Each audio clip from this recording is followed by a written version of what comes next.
اچھا، جو ان 10 سالوں میں بڑا سبق کیا سیکھا؟ بڑا سبق یہی ہے کہ ایک طرف آپ کا سپنا ہے کہ آپ نے کرنا کیا ہے، اور دوسری طرف آپ کے ریسورسز ہیں جس میں ہیومن ریسورس ہے. تو میرا یہ خیال ہے کہ سب سے زیادہ توجہ جہاں سپنے پہ دینے کی ضرورت ہے وہیں پہ اپنے ہیومن ریسورس پر بھی دینے کی ضرورت ہے. جہاں پرانا ECI صرف اپنے سٹاف پر توجہ دیتا تھا، ہم نے اس کو بڑھایا. ہم نے سینئر ایسوسیٹس کا ایک بڑا پول جو کہ 100 سے زیادہ لوگ سیکٹر اسپیشلسٹ ہیں، سبجیکٹ اسپیشلسٹ ہیں، ان کی طرف ہم چلے گئے. ہم نے کمیونٹی بیس پول کو تھوڑا ریوائٹلائز بھی کیا، اس کے اندر بھی نئے لوگ لے کے آئے. تو سپنے کو حاصل کرنے کے لیے آپ کے پاس وسائل چاہیے، اور وسائل میں سب سے اہم ریسورس آپ کا ہیومن ریسورس ہے، جس کے اوپر آپ کو فوکس کرنا چاہیے. ایک اور بڑا لیسن کیا ہے، کسی بھی کام کو صرف کام مت سمجھیں، اس کو انویسٹمنٹ سمجھیں. ہمارے جتنے بھی ریپیٹڈ کلائنٹ الحمدللہ بہت سارے ہیں، وہ کیوں ہمارے پاس آ رہے ہیں؟ کیونکہ انہیں یہ معلوم ہے کہ یہ ادارہ اس کام کو بالکل ایک مشن کی طرح لیتا ہے، اس کو کمپلیٹ کرتا ہے اور اس کی فکر ہم سے زیادہ کرتا ہے. تو یہ بھی ایک بڑا لیسن ہے جسے ہم نے سیکھا ہے. لیسن لرن کی اگر ہم بات کریں تو بہت ساری ہیں لیسن جن سے ہم نے لرن کیا ہے.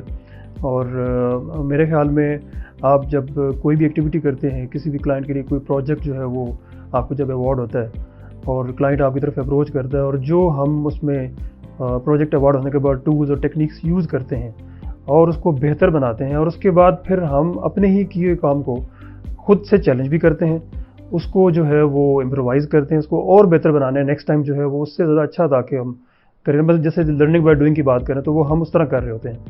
اور سم ٹائم جو ہے وہ کلائنٹ سے کہیں زیادہ ہم لوگ اس کی فکر کر رہے ہوتے ہیں، اس کی ڈیلیوری کی اور کوالٹی کی.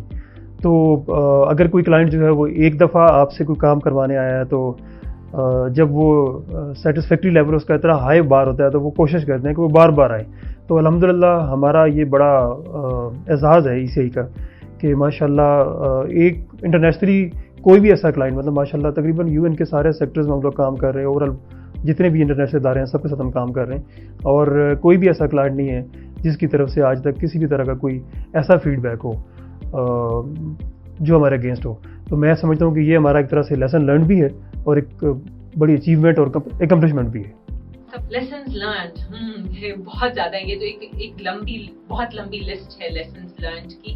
لیکن ایک جو میجر لیسن آپ کہیں کہ ان 10 سالوں کا رہا ہے وہ یہ ہے کہ جی ایک دوسرے کی رسپیکٹ کرنا.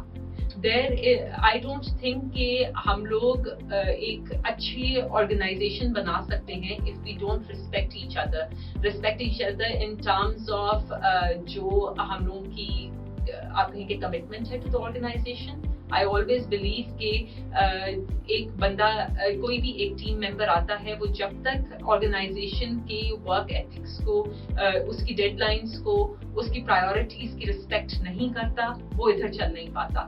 لیکن آن دا ادر ہینڈ اگر میں مینجمنٹ کی بات کروں تو جب تک ہم لوگ اپنے امپلائیز کی رسپیکٹ نہیں کریں گے، ان کا خیال نہیں کریں گے it may be to an extent personal level پر بھی اینڈ دین ورک وائز بھی، تو ہم لوگ کا یہ چل نہیں سکتا جو ایک کولیبوریشن ہوتا ہے امپلائی کا ود دا آرگنائزیشن. تو یہ ایک لیسن لرنڈ ہے میرا جو سب سے میجر رہا ہے.